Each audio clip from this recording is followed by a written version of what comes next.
জয় রাম, জয় গুরু, নমস্কার। গল্প কথায় রাম ঠাকুর চ্যানেলে সব বন্ধুদের স্বাগতম। বন্ধুরা, আজ আমি ঠাকুর সম্পর্কে একটি গল্প বলবো। গল্পটি বেশ বড়, তবে আমি হয়তো 2-3 পর্ব করে শেষ করব। আপনারা একটু কষ্ট করে শুনবেন প্রতিটি পর্ব।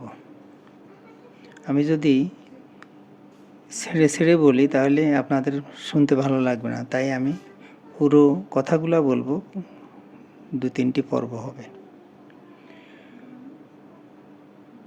বন্ধুরা, উকিল বাড়ির বধূর রান্নাঘরে নাম প্রাপ্তির প্রসঙ্গে আমি এখন আপনাদের সামনে উপস্থাপন করছি।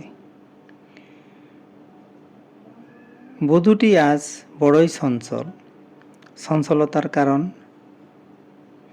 3 দিন এ বাড়িতে থেকে তার বড় ননদ আজ সকালবেলা চলে গেলেন তার নিজ গৃহে। এই 3 দিন বড় ননদের মুখে শ্রী রাম ঠাকুর মহাশয়ের অনেক কথা তিনি শুনেছেন। বধূটির বিয়ের 2 বছর পরে তার বড় ননদের পরিবারের সকলেই ঠাকুর মহাশয়ের কাছ থেকে সুদুর্লভ নাম লাভ করেছেন। এমনকি 6 মাস আগে যে শিশুটি জন্মলাভ করেছিল, ঠাকুর মহাশয় তাকেও নাম দিয়েছেন। উৎকণ্ঠিত হয়ে বধূটি বড় ননদের আগমন প্রতীক্ষায় থাকতেন। উৎফুল্ল হয়ে ওঠেন এই ভেবে যে তার কাছে ঠাকুর মহাশয়ের আরও কিছু অপূর্ব ঘটনা শুনতে পাবেন। বড় ননদ থাকেন ঢাকা শহর থেকে অনেকটা দূরে একটি পল্লী গ্রামে। ঠাকুর মহাশয়ও তাদের বাড়িতে কয়েকবার আসা যাওয়া করেছেন। বড় ননদ যখনই এই বাড়িতে আসেন তখনই ঠাকুর মহাশয়ের অপূর্ব কথাবার্তা শোনার সৌভাগ্য বধূটির ঘটে। বধূটিও কয়েকবার ননদের গ্রামের বাড়িতে গিয়েছেন। সেখানেও তিনি ঠাকুর মহাশয়ের অনেক কথা শুনেছেন। তাদের ঠাকুরঘরে রক্ষিত ঠাকুর মহাশয়ের চিত্রপট তিনি আকণ্ঠ পিপাসা নিয়েই দেখেছেন। পটে দেখা ঠাকুর মহাশয়ের মূর্তিটি যখনই তার চিত্রপটে ভেসে ওঠে তখনই তার বারংবার এই কথাটি মনে হয়। ঠাকুর মহাশয়ের এক চোখে রয়েছে পিতার দৃষ্টি, অন্য চোখে মাতার। বধূটির কাছে বড় ননদের এ বাড়িতে আসার বড় আকর্ষণ এই যে তিনি এলে তার কাছে তিনি আরও কিছু ঠাকুর মহাশয়ের অপূর্ব ঘটনা শুনতে পাবেন। বড় ননদের বাড়ি যাওয়ার উৎসাহ তার যে এত প্রবল, সে শুধু এই ঢাকা শহর ছেড়ে শীতলপল্লী গ্রামে কদিন কাটিয়ে আসার জন্য নয়, তিনি আরও কিছু শুনতে পাবেন এই আগ্রহে।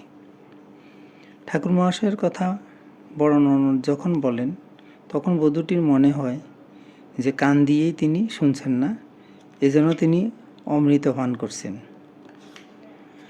যে পরিবারে তিনি বধূ হয়ে এসেছেন সেখানে পরিবেশ সাধারণ ধর্মকর্মের পক্ষে মোটেই অনুকূল নয়। তার ভাসুর, স্বামী এবং দেবর 3 জনেই জ্বরের ঊর্ধ্বে যে জীবন আছে তা স্বীকার করেন না। এ বাড়িতে কোনো পূজা হয় না, এমনকি প্রতি বৃহস্পতিবার সায়ংকালে গৃহবধূরা যে লক্ষ্মী পূজা করেন তারও প্রচলন এখানে নেই। কর্তাদের মতে শুধু উদ্যোগী পুরুষের পক্ষেই লক্ষ্মী লাভ সম্ভবপর। 2 দেবে বলে বসে থাকা শুধু ভীরুতা ও কাপুরুষতার লক্ষণ। হরিণকে শিকার করতে গেলে অরণ্যে আধারে হরিণের পিছু পিছু ছুটতে হয়, তবে হরিণকে তীক্ষ্ণ বাণে বিদ্ধ করা যায়। ঠিক সেরকম অর্থাগমের জন্য উদয়াস্ত কায়িক ও মানসিক শ্রম করা প্রয়োজন।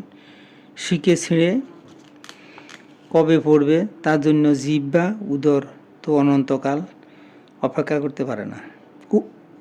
তাদের মতে এই গোটা পৃথিবীটাই একটা বড় বাজার, বিপণীতে ভোগ দ্রব্য সম্ভার থরে থরে সজ্জিত আছে। ক্ষমতা অনুযায়ী যতটা পারা যায় ভোগ করাই হচ্ছে জীবনের লক্ষ্য। তাছাড়া সময় অসময়ে দুর্ভোগ তো আছেই। স্বল্প পরিধি এ জীবনে যতটা পারা যায় উপার্জন অনুযায়ী ভোগই কাম্য। তাই সন্ন্যাসী গুরু গোসাই ও গোবিন্দের জন্য এই বাড়ির দ্বার চিররুদ্ধ। বন্ধুরা, প্রথম পর্বটি আজ এখানে শেষ করছি। এখন আমি শ্রী শ্রী ঠাকুরের দু একটি বাণী পড়ে আপনাদেরকে শোনাচ্ছি। ঠাকুর বলেছেন, সংসার মায়ামুগ্ধ হইয়া সর্বত্রভাবে জীব পরমানন্দ ভোগের লালসা করিয়া থাকে। ভগবানের শরণ ভিন্ন সেই আনন্দ পাইতে কোনো উপায় নেই। ঠাকুর আবার বলেছেন, প্রারব্ধ ভোগের দণ্ড ভোগদান করিয়া যাইতে থাকো। ঠাকুর আবার বলেছেন, অদৃষ্টে যাহা দিবে তাহাতেই সন্তোষ থাকিতে চেষ্টা রাখাই ভালো। বন্ধুরা, আজ এ পর্যন্তই। আগামী দিন আবার শ্রী শ্রী ঠাকুর সম্পর্কে গল্প বাণী নিয়ে আপনাদের সাথে থাকব। বন্ধুরা, চ্যানেলটি যদি আপনাদের ভালো লেগে থাকে তাহলে সাবস্ক্রাইব করে চ্যানেলটির পাশে থাকবেন। আর নূতন বন্ধু হলে অবশ্যই সাবস্ক্রাইব করবেন ঠাকুর সম্পর্কে জানার জন্য।